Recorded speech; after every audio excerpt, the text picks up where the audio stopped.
Olá, eu me chamo Esther. E eu, Letícia. E está começando o Juridicamente Falando, o podcast que conecta gerações dentro e fora da faculdade. E hoje, para nossa conversa, nós trouxemos uma pessoa que é da casa. Ele, que é formado em Direito aqui pela Anhanguera de Osasco, que passou na OAB de primeira, se tornou professor e agora ocupa o cargo de coordenador do curso de Direito da Anhanguera Osasco. Com vocês, Alifer. Seja bem-vindo, doutor. Olá, tudo bem? Muito prazer, Esther. Muito obrigado, na verdade, pelo convite. É uma honra estar aqui com vocês, nesse projeto que vocês idealizaram e que nós, do curso de Direito, e eu, quanto coordenador, estamos dando total apoio, porque é um trabalho lindo que vocês estão fazendo, estão trazendo inúmeras pessoas relevantes para nós, para o curso de Direito e, sobretudo, para a população. Muito obrigado pelo convite. É uma honra estar aqui com vocês. Ai, meu Deus, eu fico lisonjeada. Nós que somos extremamente gratas. Vamos lá. Professor, você fez os 5 anos de graduação aqui no campus de Osasco e passou na OAB ainda no último ano. Como foi conciliar a faculdade e a prova da ordem? Olha, foi muito desafiador. Todos vocês sabem que a prova da ordem exige muito de nós. Não é fácil, são 80 questões, sendo que metade delas tem que se ter um acerto.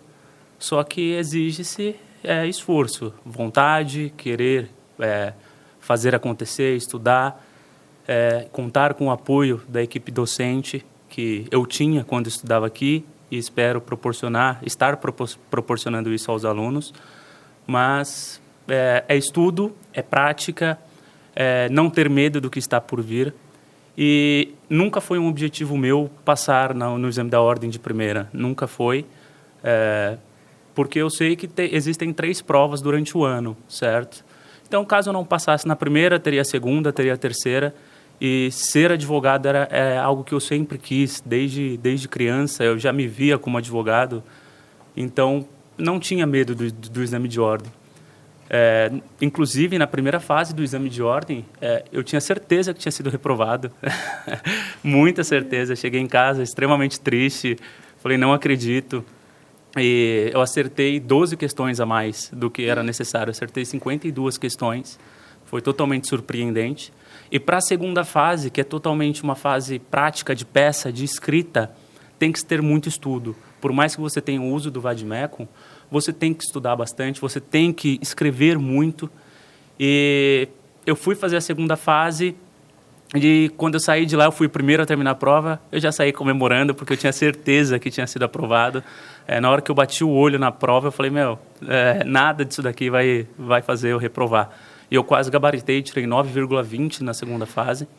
E durante toda essa trajetória de estudo, de preparação, eu contei com a equipe docente da instituição, dos professores da época, professores que inclusive ainda estão aqui, professora Nancy, professora Catarina, foram totalmente importantes nessa caminhada. E é isso, é praticar, é estudar, é fazer questões, ter a humildade de saber que a gente não tem o conhecimento de tudo, pelo contrário, a gente sabe muito pouco. E é isso que vai fazer você lograr êxito, vai fazer você obter o título de advogada, de advogado e virar a chave na vida de vocês, porque realmente é uma profissão nobre e que traz inúmeros frutos na vida de vocês. E depois da formação, você logo engatou 3 pós-graduações, que é em Trabalho, Previdenciário e Processo Civil. O que te fez escolher essas 3 áreas logo de cara? Boa pergunta. Quando eu iniciei a faculdade, eu comecei a estagiar em um escritório de advocacia. E esse escritório era da área previdenciária. Eu, inclusive, presto serviços ainda hoje nesse escritório. Nunca saí de lá, ainda hoje permaneço, por mais que eu tenha o meu próprio escritório. Então, eu já sempre tive um gosto a mais por previdenciário. Então, eu falei, olha, a única certeza que eu tenho é que eu vou fazer uma pós em Direito Previdenciário. Em Direitos Processo Civil, no caso, foi uma pós que eu ganhei, porque eu fiz um processo seletivo e obtive êxito entre os colocados e eu acabei ganhando essa pós-graduação. Então, eu falei, opa, já que é de graça que eu estou ganhando, não vou perder essa pós de jeito nenhum.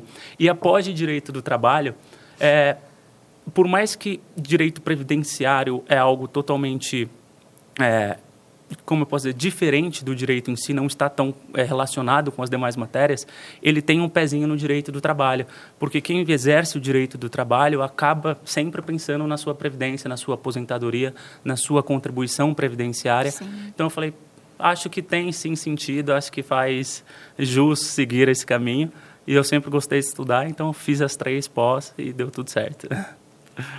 No mestrado em Função Social do Direito, sua dissertação foi sobre teletrabalho e direito de desconectar. Por que esse tema e como ele se conecta com a realidade dos alunos hoje? Perfeito. O teletrabalho, a ideia de se falar sobre o teletrabalho, primeiro porque o avanço da tecnologia é constante, é uma questão de minutagem, a cada minuto estamos avançando. Sim. Passamos por uma pandemia, que o mundo inteiro passou, e muitas profissões conseguiram continuar exercendo, sendo seguidas, graças ao teletrabalho, que é esse trabalho à distância. Só que, como tudo na vida tem um lado bom, também tem um lado ruim. Porque hoje, com a tecnologia, a gente criou um imediatismo. O que é esse imediatismo? Eu tenho que responder na hora, eu não tenho horário, a qualquer momento eu tenho que estar à disposição. Então, esse imediatismo acaba atrapalhando. E nós temos um direito que é fundamental, que é o direito à desconexão. Eu tenho que ter esse direito de me desconectar. Na Constituição fala que temos o direito ao lazer, certo? Só que, de fato, quando se tem essa tecnologia, eu exerço esse direito ao lazer? Quando eu estou no meu período de férias, que falta uma semana para acabar as minhas férias, que o meu chefe manda uma mensagem, olha, quando você voltar na segunda-feira temos uma reunião marcada. Você exerce essas férias do mesmo jeito, esse final de férias? Você já começa a ficar pensando. Então, a tecnologia, por óbvio, é claro isso, que ela traz inúmeras vantagens para a sociedade. Só que a gente também tem esse lado ruim. A gente costuma dizer que, erroneamente, que todo avanço é bom. Pelo contrário, uma doença ela avança, só que também mata.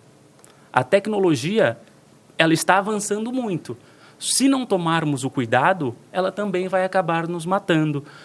E com essa questão de tecnologia, outras inúmeras doenças foram criadas, certo? Existem profissões que ficam 8 horas na frente de um monitor. Imagine você se olhando no monitor 8 horas, olhando a sua foto.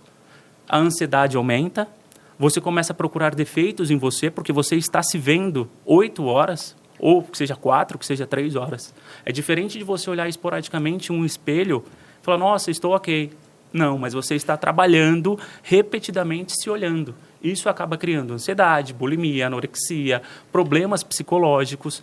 E com isso a gente busca, e o objetivo do meu trabalho foi exatamente isso, fazer uma análise e usar o direito comparado com outros países para debater a regulamentação disso, como que deveria ser feita, quais os caminhos que estamos seguindo, as vantagens e também, no caso, as preocupações que isso nos traz. Ainda no mestrado, você voltou para Anhanguera, mas como professor. Como foi essa transição de aluno para docente na mesma instituição? Nossa, isso daqui me dá um brilho no olho, porque a faculdade, a Anhanguera, Campus Osasco, me deu tudo.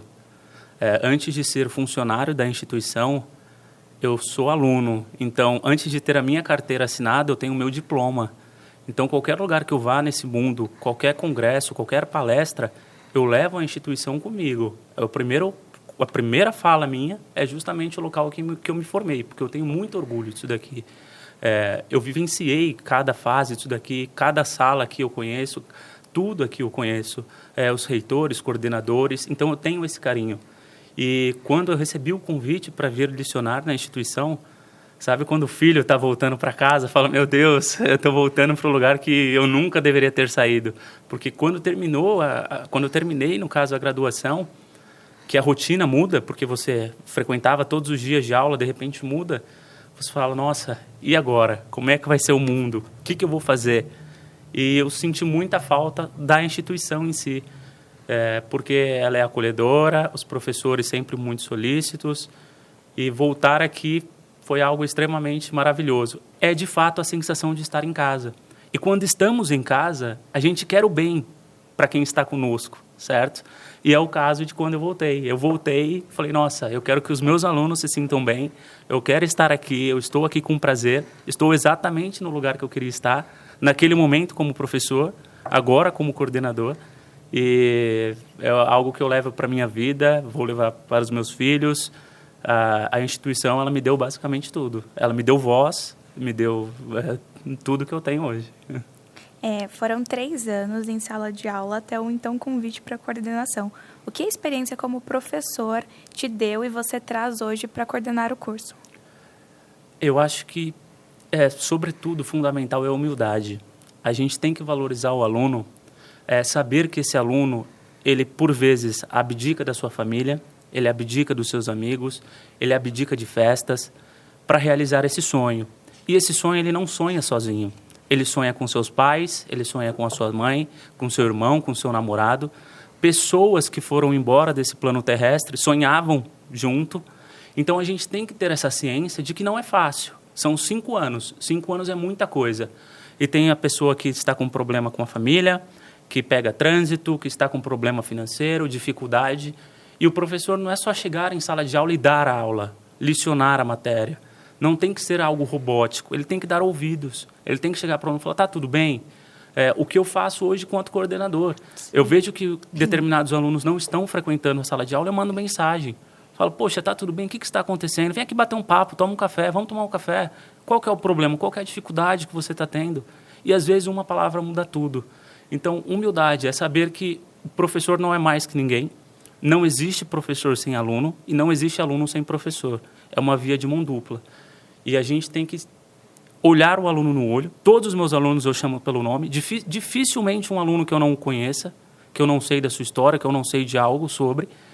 Ainda que nós temos hoje 1.300 alunos, mais ou menos, todos eles eu sou muito bem recebido, justamente por isso. Humildade, pé no chão, saber de fato o que o aluno está sentindo e que ele quer realizar um sonho. É um sonho difícil, não é fácil, não é fácil. São 5 anos. 5 anos é muita coisa, gente. 5 anos é uma caminhada extremamente longa, que tudo pode acontecer. Nesse caminho, tudo pode vir a ocorrer. Então, a gente tem que ter essa humildade, olhar no olho, chamar para conversar e estar sempre à disposição. No meu primeiro dia de aula quanto professor, eu cheguei, coloquei meu WhatsApp na lousa, falei, olha, qualquer coisa, me chame para tomar um café, vamos conversar. E muitos alunos fazem isso. Professor, vamos tomar um café? Professor, vamos almoçar? Professor, vai no meu aniversário? E eu vou no aniversário, não importa onde que é, porque eu adoro. Eu adoro. E isso é o que eu amo fazer, é o que eu nasci para fazer. E eu estou onde eu sempre quis estar. Isso é um fato. É o lugar de fala, né? Eu acho que voltar para onde você estudou você entende mais do que ninguém como os desafios da instituição, da unidade de Osasco, como é ser aluno. Então, eu acho que isso é muito gratificante. Sim, muito. Porque, querendo ou não, eu passei pelos 3 estágios. Eu fui aluno, professor e coordenador. Então, eu sei o quanto eu, quanto aluno, o que eu queria em sala de aula. Eu sei quanto eu era professor, o que eu queria passar para os meus alunos, que era o que eu exigia lá atrás. E quanto coordenador, é o que eu passo para o meu corpo docente, que eu quero uma pontualidade, eu quero aulas excepcionais, eu quero uma didática diferenciada, eu quero uma paciência com o aluno, eu quero que o aluno seja ouvido.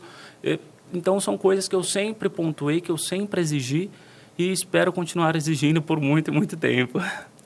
E nesse período, você também participou de bancas de concurso como corretor e elaborador de questões, Policial Penal de Goiás, TJ de Pernambuco e Secretaria da Saúde de BH.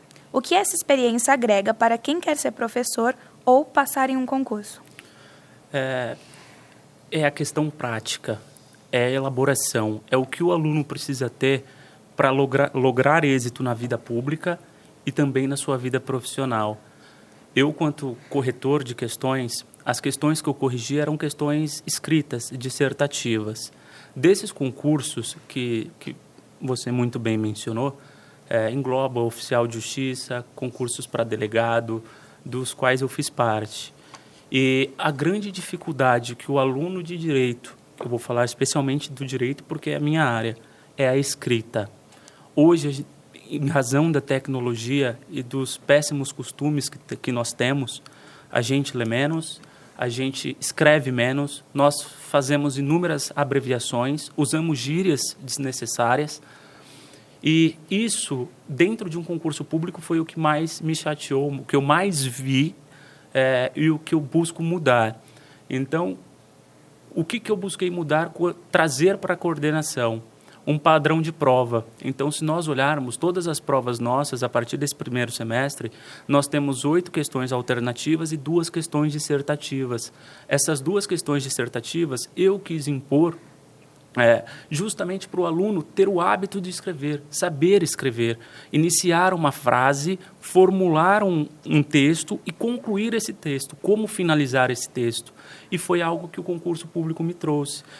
Por inúmeros zeros que eu apliquei durante a prova, a gente não tem contato algum com quem é o candidato ou candidata, a gente só recebe a prova online e faz essa correção de modo online também. E então haviam erros assim que eu falava, meu Deus do céu, é algo totalmente... E quando se chega na fase dissertativa é porque o aluno já foi aprovado na fase de múltipla escolha.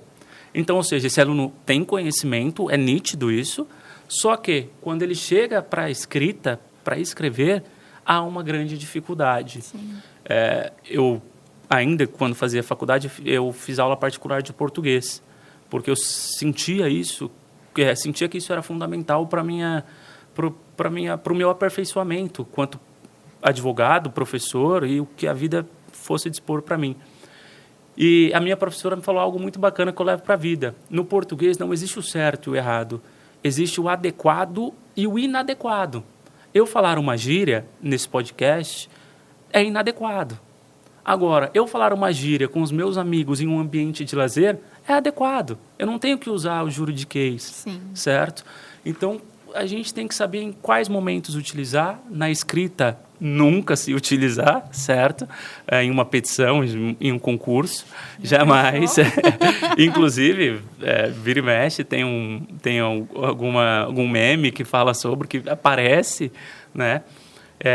Mas é isso, eu tento filtrar tudo que é benéfico, trazer para vocês, para a gente ter um melhor caminhar no curso e, sobretudo, na vida profissional de vocês. Você tem publicações acadêmicas, incluindo uma pela Procuradoria-Geral do município de Fortaleza e alguns capítulos de livro. Qual a importância da produção científica na carreira jurídica hoje? Toda. A produção científica é fundamental na vida de quem quer seguir uma vida acadêmica. É isso que te traz notoriedade. Para quem quer ser advogado, não é necessário, certo? Mas quem quer ser um professor, quem quer ser ali um coordenador, um diretor, almejar essa trajetória ou até mesmo de pesquisador, a produção científica é o que te faz ter uma notoriedade, que te faz ter um nome. É algo que as pessoas não...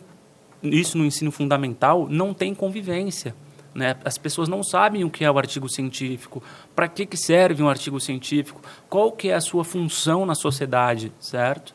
E nós só vamos descobrir isso no mestrado, ou nem numa pós-graduação, talvez. Na pós você utiliza um trabalho de conclusão de curso, só que essa daí é diferente de um artigo científico.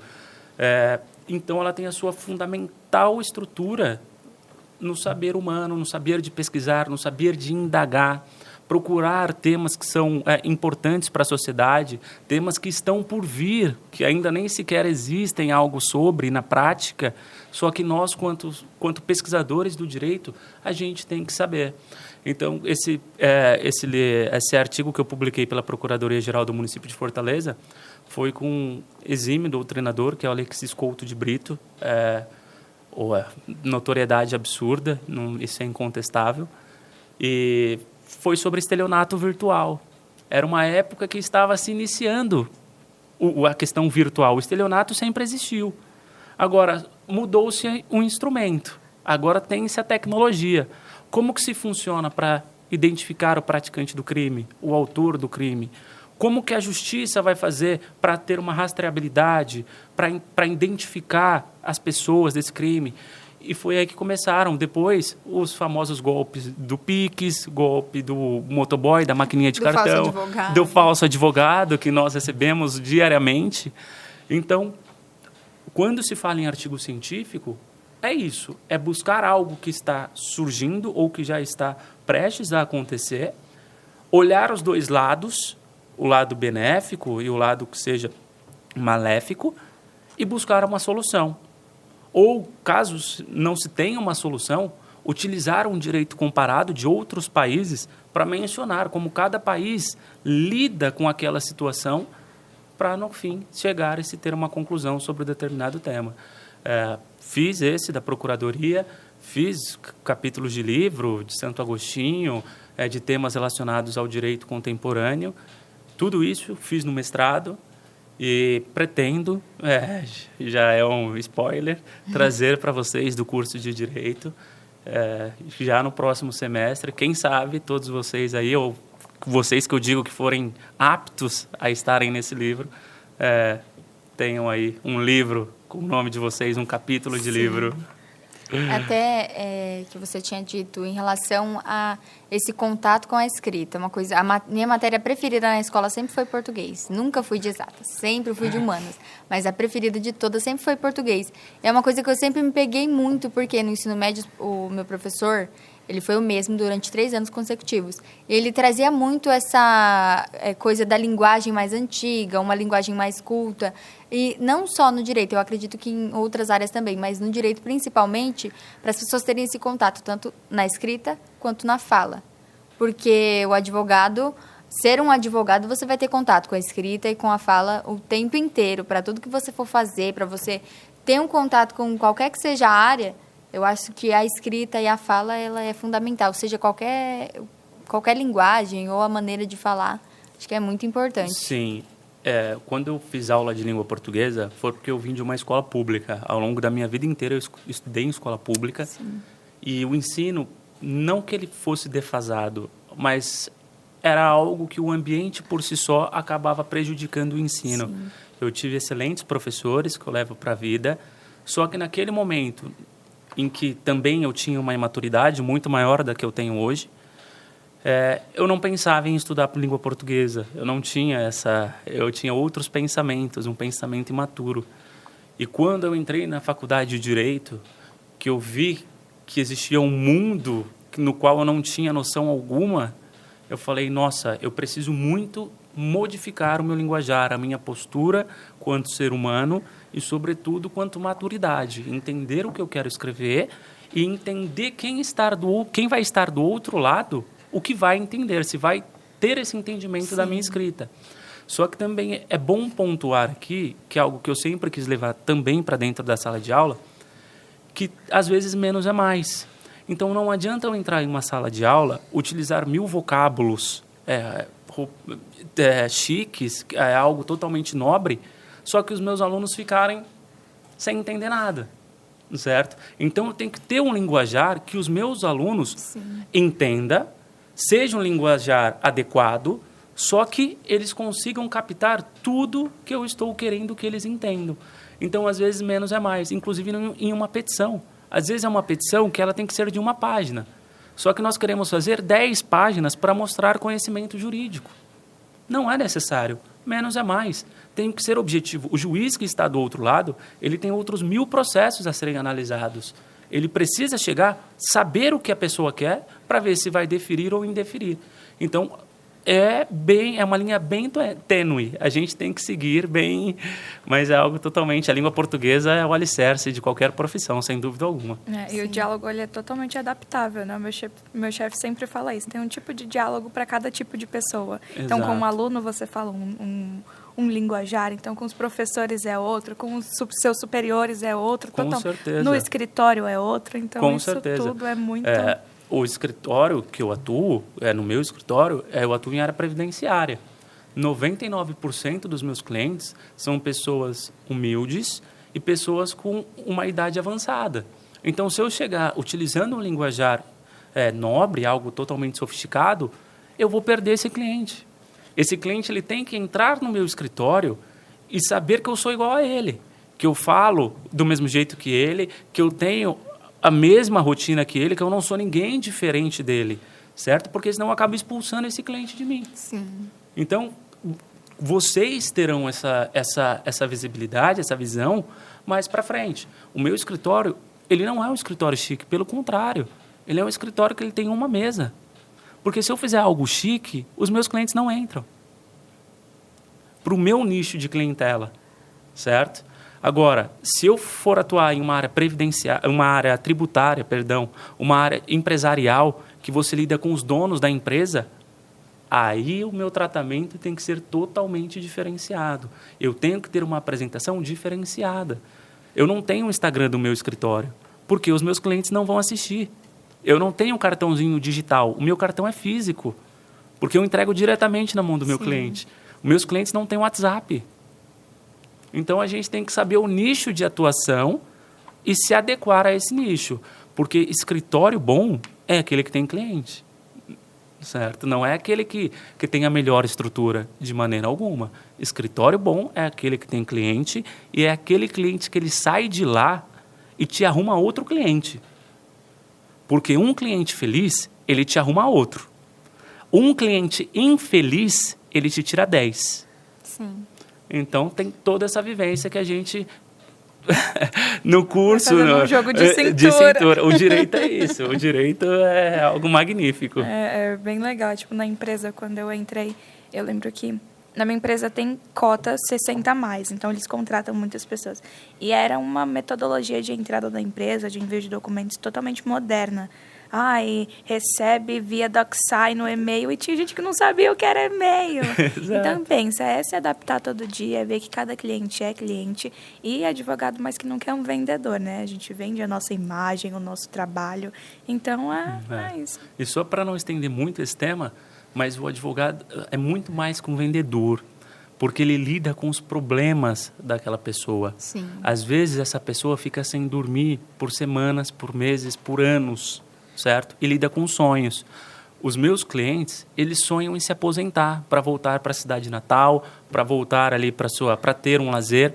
Então, é algo que eles almejam isso ao longo de uma vida inteira. Então, é muito mais que um vendedor. Ele é uma pessoa que está na vida do seu cliente. E, por vezes, tem que se ter paciência, responder, atender ligações em momentos indesejados, para pelo menos ouvir o cliente, para esse cliente, no caso, sair de lá satisfeito. Sim. Já nesse primeiro semestre como coordenador, nós vemos aí, né, que as visitas institucionais foram ampliadas. Entre elas, teve a visita ao Palácio dos Bandeirantes, a Lesp, Memorial da Resistência, Museu da Polícia Civil. Qual o objetivo dessas visitas na formação do aluno?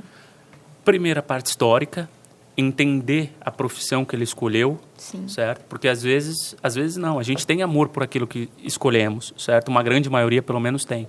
Só que não sabe aonde está entrando. Então, é saber a estrutura do direito em si, a estrutura prática do direito em si, e é algo que eu quis trazer para aumentar essa quantidade de visitações, trazer essa vivência para o nosso aluno, trazer essa prática para o nosso aluno. No próximo semestre, o meu objetivo é aumentar ainda mais, fazer alunos participarem de audiências práticas, irem a tribunal do júri, terem a noção da profissão que foi escolhida por eles. Sim. Porque só a parte teórica é maçante. É chato você entrar numa sala de aula, ficar sentado 3 horas ouvindo um professor falar. É chato. É algo cansativo, ainda mais depois de um dia longo de trabalho. Por mais que você ame o que você escolheu para fazer, o corpo cansa, a mente cansa, o deslocamento da casa para o trabalho, do trabalho para a faculdade, da faculdade voltar para a sua casa, é algo que envolve um dia inteiro. Então, é algo chato. E nós temos que buscar inovações, trazer uma parte prática para o aluno entender, utilizar da tecnologia com vídeos, com trabalhos diferenciados. Semestre passado, eu, quanto professor, fiz um trabalho... Nossa, acho que foi o melhor trabalho que os alunos me entregaram, que foi fazer uma apresentação em formato de podcast para me apresentarem sobre determinados crimes, né, que eu era professor de Direito Penal. Cada trabalho sensacional que, nossa, falei, poxa, valeu a pena. Você vê que o aluno, ele acaba dando um gás a mais. Ele fala, é algo que eu nunca fiz, eu vou querer fazer, eu vou querer entender como é que é. Então, essa questão da visita técnica é justamente para o aluno entender a profissão, saber o que foi o passado, a história que está por trás disso, que trata-se de uma história de luta, certo? Uma história que envolve muitas batalhas para hoje termos inúmeros direitos que nós temos, Sim. saber que temos deveres a serem seguidos e, no caso, ter uma experiência diferente da que se costumava ter no curso, que era só algo teórico, algo maçante. Sim. A parceria com a Defensoria Pública foi renovada e hoje são cerca de 10 assistidos por semana. Como o aluno participa e o que ele ganha com essa prática real? Nossa, ele ganha tudo, absolutamente tudo. Foi uma parceria que foi renovada no início do semestre, diretamente com a Defensoria. Nós, para o semestre seguinte, nós vamos querer aumentar o número de assistidos. E o que o aluno ganha? O aluno ganha a prática jurídica, a prática forense. Então, ele tem esse contato com o assistido desde o início. Ele pega esse cliente, ele que entrevista o cliente. O que está acontecendo com o senhor? Qual que é o seu problema? Narre o fato para mim, para eu poder ver. Aí ele vai ter essa narrativa de fato, ele vai buscar uma solução jurídica. Isso sempre assistido também de uma professora, certo? Que no caso hoje a coordenadora é a professora Catarina, a advogada do NPJ é a professora Sandra, contamos com a professora Débora, a professora Tânia, que são professoras que estão apoiando o núcleo de prática jurídica. Então, o aluno, ele, do início ao fim, ele vai ter essa prática jurídica. Começa do atendimento começa da resolução do caso, da resolução do caso começa de um peticionamento, começa ali, no caso, a ter despachos a serem cumpridos, decisões interlocutórias, um recurso a ser feito futuramente. Sim. Então, é tudo. Seria o que um escritório de direito faz, só que nós fazemos e proporcionamos aos nossos alunos de forma totalmente gratuita, com o apoio da Defensoria Pública do Estado de São Paulo, e procuramos, a partir do semestre que vem, aumentar essa quantidade de assistidos para que possamos fazer um NPJ forte, um NPJ que tenha uma visibilidade ainda maior, para levar o nome do curso e, sobretudo, o nome da instituição mais adiante. E o NPJ recebe apenas clientes enviados pela Defensoria? Sim, perdão te cortar. Ou eles vêm aqui e conseguem participar também? São enviados pela Defensoria, certo? Estamos tendo reuniões com o município de Osasco para também prestar assistência aos munícipes. Já tivemos 3, 4 reuniões, porque temos inúmeros casos em que o munícipe ele não sabe a quem procurar, não sabe o que é uma defensoria pública, não sabe, ele fica perdido. E a prefeitura, juntamente com a Faculdade Anhanguera, está traçando uma linha para termos ali um elo de apoio. Então, chegou ao município, o município vai encaminhar esse munícipe para vir até a instituição, no núcleo de prática jurídica, para se ter ali, no caso, uma assistência. Porque envolve coisas que são básicas, coisas que são do dia a dia, desde uma pensão alimentícia, desde um imposto de renda que o cliente nunca fez e não sabe que tem. Então, a gente acaba prestando uma assistência mais ampla e algo que vai trazer, sem dúvida alguma, notoriedade e saber jurídico para vocês. E agora um spoiler. Semana que vem, vocês lançam um edital do processo seletivo para os alunos se inscreverem e os que forem selecionados participarem de um livro escrito pelos alunos com prefácio de uma autoridade. Como vai funcionar esse processo seletivo e por que isso se torna um diferencial no currículo do aluno? Isso é algo que eu quis trazer muito para a instituição, porque é algo que vai abrilhantar o currículo de vocês. Vocês já sairão daqui com um capítulo de livro escrito no nome de vocês, totalmente feito por vocês. E vai dar uma notoriedade absurda para a vida profissional de vocês. Para quem quer seguir a vida acadêmica, ser professor, fazer um mestrado, um doutorado, e para a vida profissional também, porque vocês vão poder falar, olha, eu escrevi um livro, um capítulo de um livro, e demonstra um saber jurídico que vocês possuem e irão possuir ainda mais. São 10 semestres que nós temos aqui no curso, certo? Para se ter um livro, ele não pode ser muito extenso, porque serão capítulos de livro, um compilado de artigos científicos. Então, nós vamos fazer um artigo científico por semestre, certo? Então, 10 artigos científicos, que desses 10 nós vamos unir e fazer um livro com 10 capítulos, 10 temas importantes relacionados ao curso de Direito. Poderá ser feito em dupla, certo? Esse artigo científico. E, após o processo seletivo, nós vamos escolher o melhor de cada semestre, que vai ser, no caso, terá uma tutoria de uma professora escolhida por vocês ou que tem aptidão pelo tema. Essa professora vai, no caso, melhorar aquilo que tem para melhorar, vai modificar algumas coisas que serão necessárias, caso não seja também não tem problema, e no final nós vamos fazer um livro com ISBN, que é o registro de publicação que vai ser levado para a vida de vocês e vai trazer notoriedade para a vida de vocês também. Nesse livro, teremos o nome de vocês, todos os nomes de quem for aprovado, certo? A fotinha de vocês. E eu já estou em contato com algumas autoridades, já tive o aceite, não vou falar, não irei falar, para fazer um prefácio, que é um desembargador extremamente excepcional. Ele topou fazer esse prefácio e ele vai contar ali, vai escrever sobre o livro e vocês, quem quiser vai poder adquirir um exemplar, quem quiser guardar, pode guardar, vai ser algo totalmente diferente na vida de vocês. Estou muito entusiasmado e tenho certeza que vocês vão gostar muito. Mas não pode usar ChatGPT, inteligência artificial. Pelo amor de Deus. Que fique claro, temos um programa, certo? Sim. É um programa que ele analisa quando um detector. Exatamente, um detector. Se foi utilizado, vai ser desclassificado, não vai fazer parte. Sim. A coordenação envolve demanda administrativa, pedagógica e atendimento de alunos. Como você está conciliando as conversas com os alunos e as demais demandas da sua função atual? Tecnologia, viva a tecnologia.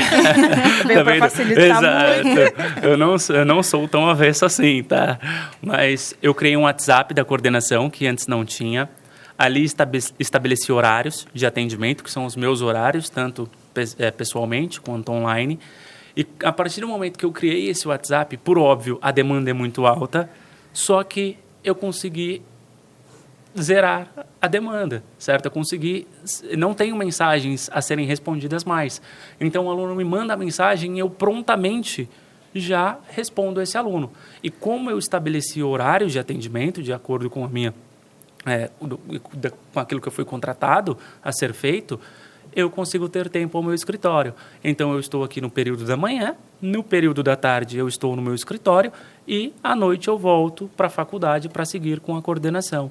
E no meu escritório eu tenho também sócios, funcionários que fazem o trabalho também. E quais são os 3 projetos prioritários que você quer implementar no seu período como coordenador, além dos que já estão em andamento?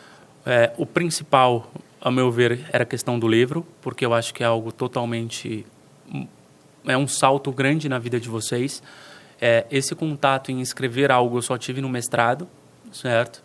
Então, eu estou antecipando um passo longo na vida de vocês, é um passo bem grande para que vocês já saiam com esse livro. Então, esse era um principal, era um projeto absurdo que eu tinha.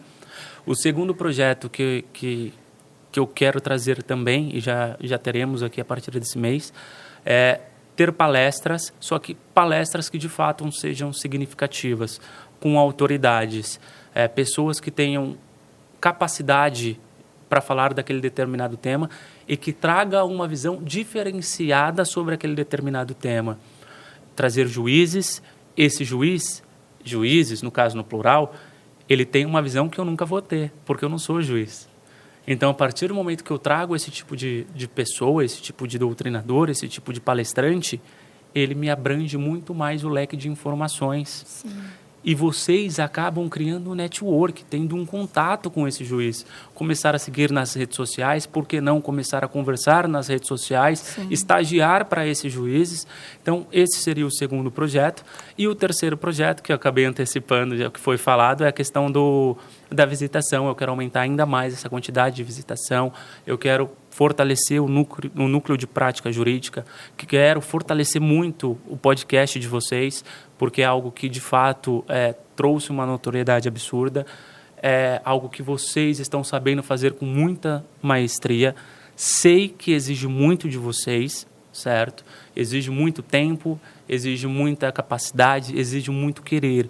Então, o meu objetivo é, no caso, estender a mão para vocês, para dar maior visibilidade a um projeto que é extremamente importante, para que vocês possam ainda mais trazer novas autoridades, novos convidados, pessoas que de fato fazem e farão a diferença na vida da população e da sociedade como um todo. A gente sabe o quanto isso é mega importante para a gente, porque a nossa preocupação sempre foi nos sentir seguras, sabe, do que a gente está fazendo e de onde a gente pode se respaldar, em que mão a gente pode segurar, porque às vezes como aluno a gente tem a insegurança, será que está dando certo? Será que isso vai para frente? E aí contar com o apoio não só seu, como da professora Melissa, da Débora, Sim, de com todos certeza. os demais professores que nos ajudam, eu acho que isso é excepcional. Então, Exato.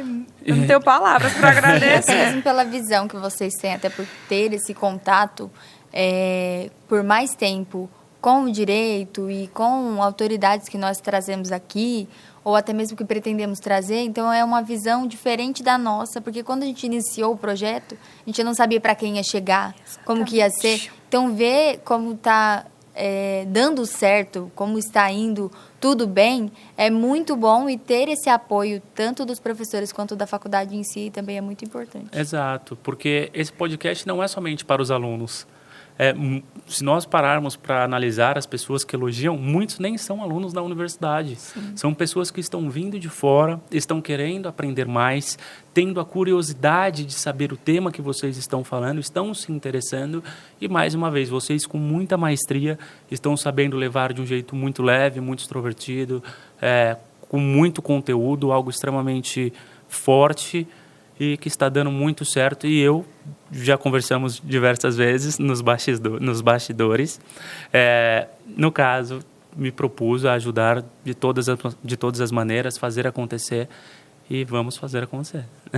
Diante de toda a sua história, tanto contato como aluno, como professor, toda a sua trajetória, qual conselho você daria para o seu eu do primeiro semestre na faculdade como estudante? Vale a pena. Vale a pena. A caminhada é sofrida, é difícil, não é fácil, exige muito da gente, do nosso psicológico, do nosso esforço físico. Por vezes você chega cansado, por vezes você chega com inúmeros problemas, e ter esse contato com os alunos faz com que a gente esqueça do mundo lá fora, faz com que a gente tenha uma nova expectativa, a gente sai leve, porque a gente ama o que faz. Posso falar por mim, por todos os demais professores. E eu, quanto aluno, a vida muda. É uma mudança de chave. O estudo compensa, o trabalho compensa. Eu entrei aqui como um menino, continuo um menino, eu me considero um menino, mas um menino que hoje ele tem uma maturidade que antes não tinha, ele tem uma voz que antes não tinha, ele tem um olhar que antes não tinha, e que sabe muito, que tem muita coisa para aprender, que tem muita coisa a ser errada, que eu vou errar, obviamente, e ninguém acerta. Ter a humildade de saber errar, de falar que errou de fato, para a gente poder corrigir os caminhos que estão por vir, porque dá certo, gente. Dá certo, é uma mudança de vida, é uma virada de chave, é um orgulho para você, para sua família, para os seus amigos. Nós acabamos inspirando pessoas que nós não temos ideia alguma. Tem pessoas que estão deprimidas, que estão com vontade de seguir em algo, e olha e fala, meu Deus, eu quero ser igual a ele, eu quero chegar lá, eu quero estudar, eu quero trabalhar. E dá certo. Eu saí daqui, eu saí dessa sala de aula, eu sentei aqui, eu estudei aqui, e hoje eu sou extremamente realizado com a minha profissão. Amo o que faço quanto docente, quanto coordenador e, sobretudo, também quanto advogado, que é algo que muito me satisfaz e que traz brilho aos meus olhos. Professor, nós do Juridicamente Falando, Nós somos extremamente gratos, tanto pela sua participação na nossa vida cotidiana, que é bastante, quanto por hoje, pela sua disponibilidade de ter vindo aqui, ter contado um pouco sobre sua trajetória, sua profissão, suas demandas, que às vezes é da curiosidade de alguns alunos. Com certeza. Ter falado os seus marcos da vida. Então, nós somos extremamente gratas. Nós esperamos que essa conexão entre podcast e coordenação continue por muito tempo, que seja cada vez mais favorável e que a gente possa traçar um caminho muito brilhante juntos.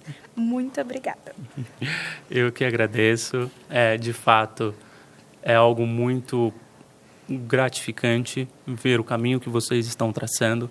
E quando eu falo vocês, se estende a muito mais pessoas, aos demais alunos que estão acompanhando a gente, porque envolve sonhos, envolve batalhas, e vocês estão sabendo levar com maestria. Eu já conversei anteriormente, vou reforçar aqui o meu compromisso com vocês. A todos os alunos que estão nos assistindo, eu sempre falo isso, pode contar sempre comigo.